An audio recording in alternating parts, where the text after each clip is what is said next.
Oh. Alam na namin kung nasan si Patrick ngayon. Sinabi sa amin ni Mang Guido na galing daw siya dito kanina. Kanina ka pa ba?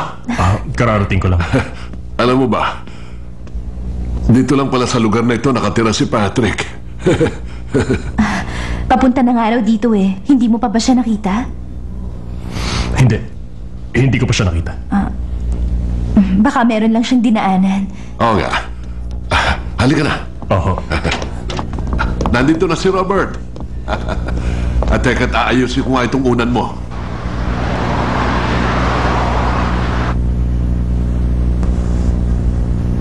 Humiga ka muna.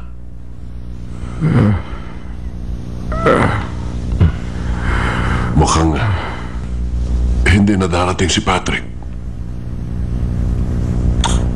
Hindi kaya nanggaling na siya dito kanina at umalis nung makita ko. Ating gabi na. Wala pa rin siya. Siguro nga ganun nga nangyari. Siya po. Baka naman may iba pang dahilan. Alam kong gusto niya rin kayong makita. At alam ko rin malapit na siya bumalik sa pagluluto. Nung nakaraan nga, nagluto siya ng pagkain at dinala namin kay Darwin.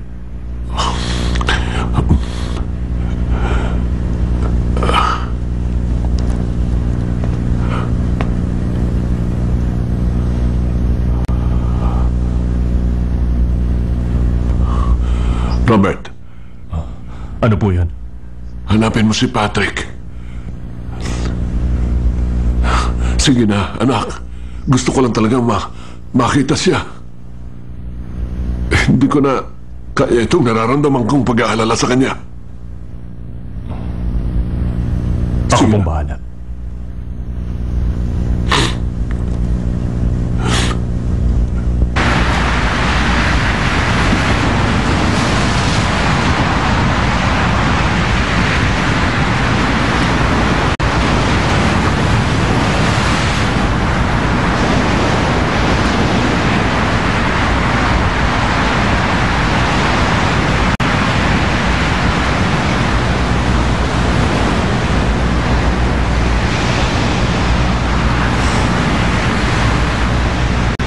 Hindi talaga siya dumating.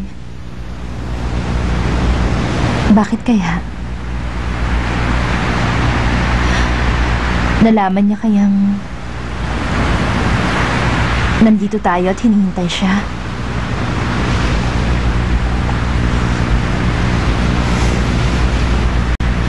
Halika na. Robert. Huwag kayong mag-alala.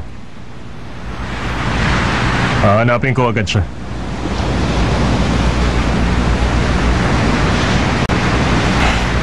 Bakit kahit na nasasaktan lumalapit pa rin sa'yo't nagmamahal?